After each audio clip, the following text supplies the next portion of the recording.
ইসরায়েলের সংসদে পাশ হল প্যালেস্টিনিয়ানদের মৃত্যুদণ্ডের বিতর্কিত বিধান, তীব্র প্রতিক্রিয়া প্যালেস্টাইন ও মানবাধিকার সংগঠনের। আমেরিকার শর্তহীন সমঝোতা প্রত্যাখ্যান তেহরানবাসীর, তাদের দাবি যুদ্ধবিরতি হতে হবে শুধু ইরানের স্বার্থে।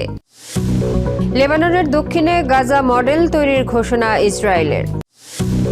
যুদ্ধ শেষে হরমুজ প্রণালীর ভবিষ্যৎ যৌথভাবে নির্ধারণের আহ্বান কাতারের। শেকড়ের টানে সিরিয়ায় প্রবাসীদের প্রত্যাবর্তন, ধ্বংসস্তূপে নতুন স্বপ্ন বুনছেন উদ্যোক্তারা। মধ্যপ্রাচ্যের রাজনৈতিক, অর্থনৈতিক সহ সবশেষ খবরাখবর আপনাদের সামনে এক নজরে তুলে ধরছি আমি ইসরাত জাহান।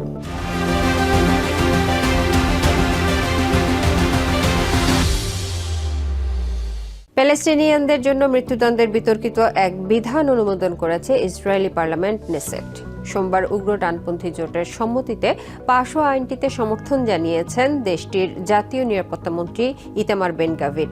আইন অনুযায়ী সামরিক আদালতে দোষী সাব্যস্ত প্যালেস্টিনিয়ানদের জন্য 90 দিনের মধ্যে মৃত্যুদণ্ড কার্যকরের কঠোর বিধান রাখা হয়েছে। এদিকে মঙ্গলবার এই আইনের বিরুদ্ধে তীব্র নিন্দা ও ক্ষোভ প্রকাশ করেছেন গাজার খান ইউনিসের বাসিন্দারা।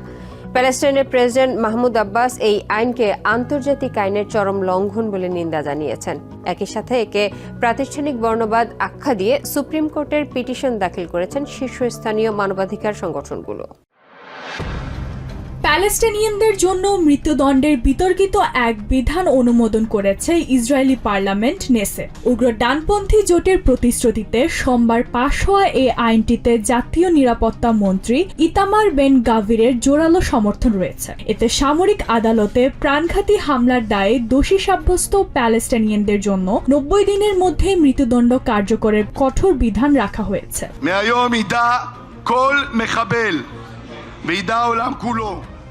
আজ থেকে প্রতিটি সন্ত্রাসী এবং পুরো বিশ্ব জানবে যে বা যারা আমাদের প্রাণ কেড়ে নেবে, ইসরায়েল রাষ্ট্র তার প্রাণ কেড়ে নেবে।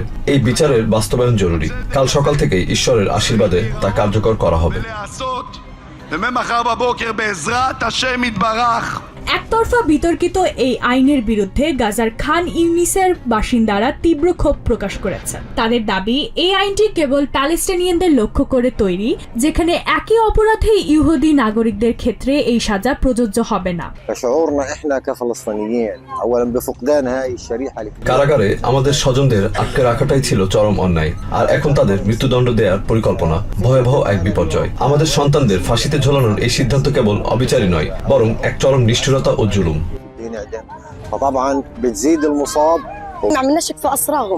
আমরা তো তাদের জিম্মিদের মৃত্যুদণ্ড দিইনি। এই বন্দীরা মানুষ, তারা কোনো পশু নয় যে এভাবে মেরে ফেলা হবে। যখন একজন মা শুনবেন তার সন্তানকে মৃত্যুদণ্ড দেওয়া হয়েছে, তখন তার মনের অবস্থা কি হবে? এদিকে প্যালেস্টাইনের প্রেসিডেন্ট মাহমুদ আব্বাস এই পদক্ষেপকে আন্তর্জাতিক আইনের চরম লঙ্ঘন বলে নিন্দা জানিয়েছেন। একই সাথে একে প্রাতিষ্ঠানিক বর্ণবাদ আখ্যা দিয়ে ইসরায়েলের সুপ্রিম কোর্টে চ্যালেঞ্জ করেছে শীর্ষস্থানীয় মানবাধিকার সংগঠনগুলো। ইশরাত জাহান, টিভেন 24 নিউজ ডেস্ক। ইরানের উপর আমেরিকা ও ইসরায়েলের ধারাবাহিক বিমান হামলার 1 মাস পূর্ণ হলো। তেহরানের আকাশ জুড়ে এখনও যুদ্ধের ছায়া থাকলেও জনজীবন সচল রাখার চেষ্টা করছেন বাসিন্দারা।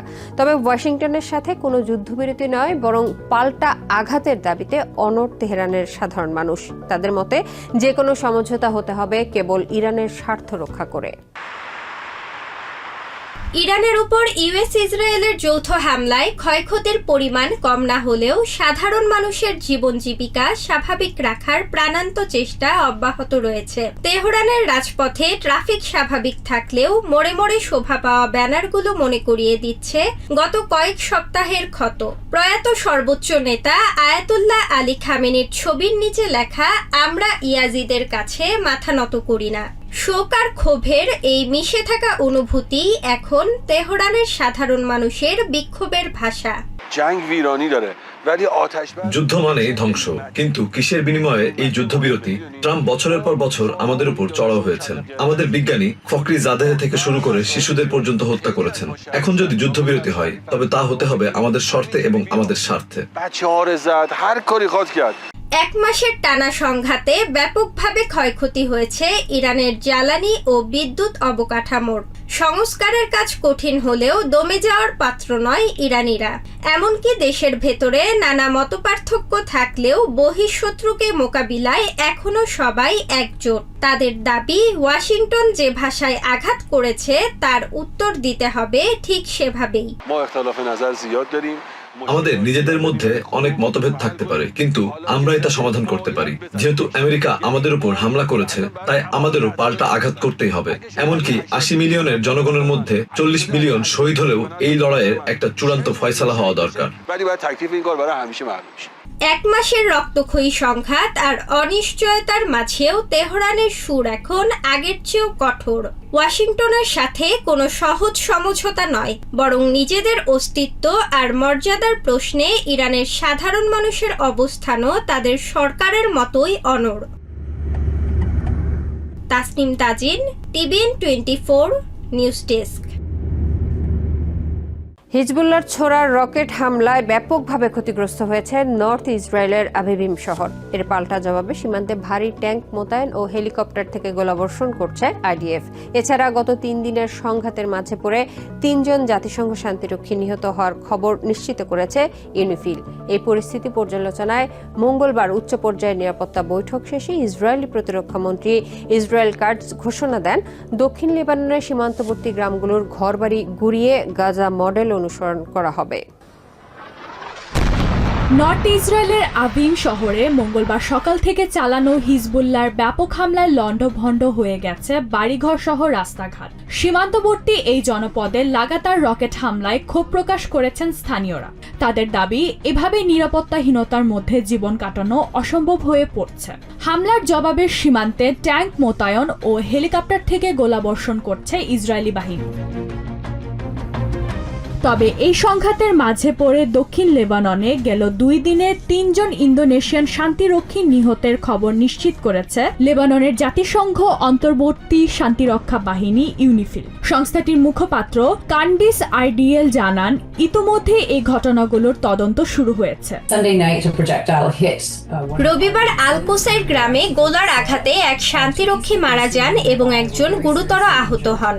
পরদিন সোমবার বানি হায়ানে এক বিস্ফোরণে আরও 2 শান্তিরক্ষী প্রাণ হারান ও 2 জন আহত হন।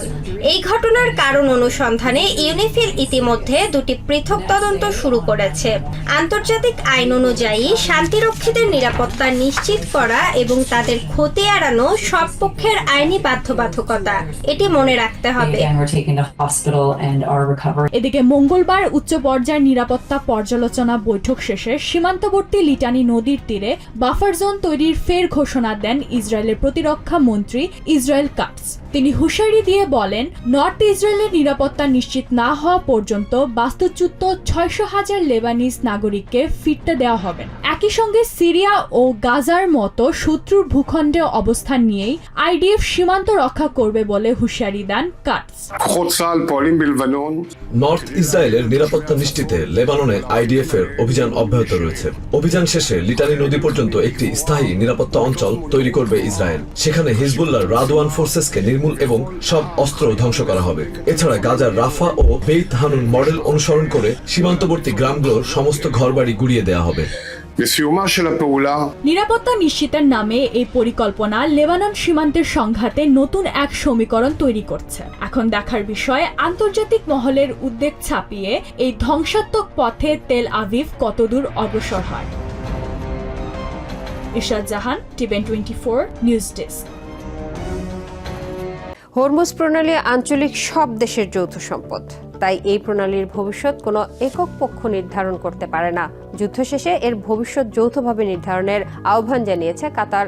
মঙ্গলবার কাতারের পররাষ্ট্র মন্ত্রণালয়ের মুখপাত্র মাজেদ আল আনসারি এক সংবাদ সম্মেলনে এই কথা বলেন। তিনি জানান, নিরাপত্তা পরিস্থিতি স্বাভাবিক হওয়ার পর হরমুজ প্রণালীর ভবিষ্যৎ আঞ্চলিক দেশ ও আন্তর্জাতিক অংশীদারদের যৌথভাবে নির্ধারণ করা উচিত, কারণ গুরুত্বপূর্ণ এই নৌপথটি এখনো বন্ধ রয়েছে। একই সঙ্গে আনসারি বেসামরিক অবকাঠামোর উপর হামলার বিরুদ্ধেও সতর্ক করে বলেন, উপসাগরীয় দেশগুলো পানীয় জলের জন্য ব্যাপকভাবে লবণাক্ত পানি বিশুদ্ধকরণ ব্যবস্থার উপর নির্ভরশীল। ফলে এই ধরনের হামলা পুরো অঞ্চলের মানুষের জীবনকে হুমকির মুখে ফেলতে পারে। সামরিক অভিযানের কারণে বন্ধ হরমুজ প্রণালীর ভবিষ্যৎ কি হবে তা এখন আলোচনা করতে আমরা আগ্রহী নই। প্রণালীর ভবিষ্যৎ নির্ধারণ করবে পুরো অঞ্চল ও আন্তর্জাতিক অংশীদাররা, এবং সেটা যৌথভাবে। কোনো একক পক্ষ একা এই সিদ্ধান্ত নিতে পারে না। এটি কোনো এক দেশের জলসীমার ভেতর দিয়ে যাওয়ার পথ নয়। এটি এমন একটি প্রণালী যা আমরা সবাই ভাগাভাগি করি। তাই উত্তেজনা শেষ হয়ে নিরাপত্তা ফিরে এলে এ বিষয়ে সম্মিলিত সিদ্ধান্ত নিতে হবে। উপসাগরীয় দেশগুলোর মধ্যে উত্তেজনা কমানো ও যুদ্ধ বন্ধের আহ্বানে একটি অভিন্ন অবস্থান রয়েছে। তবে প্রতিটি দেশের নিজস্ব অবস্থানের বিষয়ে তাদের কাছে জানতে হবে। চলমান ইরান সংঘাতের প্রেক্ষাপটে আঞ্চলিক পরিস্থিতি ও দ্বিপাক্ষিক সম্পর্ক নিয়ে আলোচনা শুরু করেছেন উপসাগরীয় দেশগুলোর নেতারা, যে লক্ষ্যে সৌদি আরবের জেদ্দায় কাতারের আমির Sheikh Tamim bin Hamad Al Thani এবং জর্ডানের বাদশাহ আবদুল্লাহ সোমবার সফর করেন। সেখানে তাদেরকে স্বাগত জানান সৌদি প্রিন্স সালমান। এদিকে পরদিন মঙ্গলবারই ব্রিটেনের প্রতিরক্ষামন্ত্রী জন হেলি মঙ্গলবার দোহায় কাতারের উপপ্রধানমন্ত্রী ও প্রতিরক্ষা বিষয়ক প্রতিমন্ত্রী শেখ সৌদ বিন আবদুল্লাহ রহমান আল থানির সঙ্গে বৈঠক করেছেন। কাতার নিউজ এজেন্সি QNA জানিয়েছে, বৈঠকে তারা আঞ্চলিক নিরাপত্তা পরিস্থিতি পর্যালোচনা করেন এবং প্রতিরক্ষা সহযোগিতা ও যৌথ সমন্বয় নিয়ে আলোচনা করেন। এছাড়া হেলি কাতারের আমির Sheikh Tamim bin Hamad Al থানির সঙ্গেও সাক্ষাৎ করেন। দীর্ঘ 14 বছরের গৃহযুদ্ধ আর ধ্বংসলীলা পেরিয়ে নতুন ভোরে জেগে উঠতে শুরু করেছে সিরিয়া। সংঘাতের অবসান আর আমেরিকার নিষেধাজ্ঞা প্রত্যাহারের পর বুক ভরা আশা নিয়ে দেশে ফিরেছেন হাজারো সিরিয়ান। বিদেশের নিরাপদ জীবন ছেড়ে নিজ ভূমিতে নতুন নতুন ব্যবসা ও বিনিয়োগে নামছেন তারা। প্রতিকূলতা থাকলেও সিরিয়ার অর্থনীতি আর সামাজিক জীবনের পুনর্জাগরণে আশাবাদী এই উদ্যোক্তারা। 2011 সালে আন্দোলনের উত্তাল সময়ে জীবন বাঁচাতে সিরিয়া ছেড়েছিলেন মালেকেই জাজমাতি। জার্মানিতে সফল রেস্টুরেন্ট ব্যবসা থাকলেও শেকড়ের টান তাকে ফিরিয়ে এনেছে দামাস্কাসে। একসময় যে শহরে ফেরাটা ছিল কল্পনাতীত, সেখানেই এখন নিজের দ্বিতীয় রেস্টুরেন্ট ব্রোকার চালু করেছেন তিনি। নিজের দেশে ফিরে ব্যবসা শুরু করা আমার কাছে একটি আজীবনের লালিত স্বপ্ন। একসময় ভেবেছিলাম দামাস্কাসে ফেরা হয়তো কোনোদিন আর সম্ভব হবে না, কিন্তু আমি দেখছি পর্যটন খাত সবার আগে ঘুরে দাঁড়াচ্ছে, যা আমাদের সবার জন্য এক ইতিবাচক সংকেত। কেবল আবেগ নয়, দেশের প্রতি দায়বদ্ধতা থেকে তুর্কি ছেড়ে আলেপ্পোতে ফিরেছেন আয়েশা জাহিন জাবাইলি। ঐতিহ্যবাহী লরেন্স সাবান তৈরির কারখানায় বিনিয়োগ করেছেন তিনি। যদিও বিদ্যুৎ বিভ্রাট আর দক্ষ শ্রমিক সংকটের কারণে উৎপাদন খরচ বাড়ছে, তবুও দমে যেতে রাজি নন আয়েশা। ফিরে আসাটা এখন সবার জন্য এক প্রকার দায়িত্ব হয়ে দাঁড়িয়েছে। সত্যি বলতে আমি কেবল আর্থিক লাভের জন্য ফিরে আসিনি। আলেপ্পোর সন্তান হিসেবে নিজের শহরে ফিরে আসা এবং কাজ করাকে আমি আমাদের সবার জন্য পবিত্র কর্তব্য বলে মনে করি। শুধু মৌলিক পণ্যই নয়, বিনোদন জগতেও আসছে বিনিয়োগ। 2008 সালে কানাডায় পাড়ি জমানো জাহিরা তাসা বেইজি রাজধানীতে খুলেছেন একটি ইনডোর ক্লাইম্বিং ক্লাব। ধ্বংসস্তূপের মাঝে সুস্থ বিনোদনের এই প্রচেষ্টা সবার নজর কাড়ছে। উদ্যোক্তাদের বিশ্বাস, যত বেশি বিনিয়োগ হবে সিরিয়ায় স্থিতিশীলতা তত দ্রুত ফিরবে। যে কোনো নতুন পরিবেশে জীবন মানিয়ে নেওয়া সবসময় বেশ কঠিন, আর যুদ্ধের পরপরই সিরিয়ায় ফিরে আসাটা ছিল অনেক বড় চ্যালেঞ্জ। কিন্তু যখন নিজের কোনো স্বপ্নের প্রজেক্ট নিয়ে কাজ করার সুযোগ থাকে, তখন সবকিছুই সহজ মনে হয়। আমার বিশ্বাস, যত বেশি মানুষ সিরিয়ায় ফিরবেন এবং নতুন নতুন উদ্যোগ নেবেন, দেশ তত দ্রুত সমৃদ্ধ হবে। এদিকে অর্থনীতিবিদরা বলছেন, গত বছর আমেরিকার নিষেধাজ্ঞা প্রত্যাহারের পর সিরিয়ার বাজার এখন বিনিয়োগের জন্য উন্মুক্ত। মুদ্রাস্ফীতির মতো বড় চ্যালেঞ্জ থাকলেও ভৌত অবকাঠামো সংস্কারের মাধ্যমে সিরিয়া হয়ে উঠতে পারে মধ্যপ্রাচ্যের নতুন আর্থিক কেন্দ্র। সিরিয়ার অর্থনীতিতে এখন বিনিয়োগের বড় সুযোগ তৈরি হয়েছে। মুদ্রাস্ফীতি আর ক্রয় ক্ষমতা কম হওয়াটা একটা বড় চ্যালেঞ্জ ঠিকই, কিন্তু গত বছর নিষেধাজ্ঞা প্রত্যাহারের পর অবকাঠামো নির্মাণের কাজ শুরু হয়েছে। আমি মনে করি আগামীতে এখানে বিনিয়োগের সুবিধা আরো বাড়বে। বিশ্বব্যাংকের পূর্বাভাস ছাড়িয়ে বাড়ছে সিরিয়ার প্রবৃদ্ধি। প্রায় 9টি দেশের সাথে সংযোগ স্থাপন এবং নতুন আর্থিক কেন্দ্র গড়ার পরিকল্পনা নিচ্ছে দেশটি। যদিও এখনো দেশের একটি বড় অংশ দারিদ্র্যসীমার নিচে, তবুও প্রবাসীদের এই প্রত্যাবর্তন আর নতুন নতুন বিনিয়োগ সিরিয়ার ভঙ্গুর অর্থনীতিতে প্রাণের স্পন্দন যোগাচ্ছে। Zahid Kakon, TVN 24 news desk. এক নজরে প্রতিদিন মধ্যপ্রাচ্যের খবর জানতে চোখ রাখুন TVN 24 নিউজ নেটওয়ার্কের ইউটিউব ও ফেসবুক পেজে। নিউ ইয়র্ক থেকে সম্প্রচারিত TVN 24 টেলিভিশন বিশ্বজুড়ে বাঙালির কণ্ঠস্বর।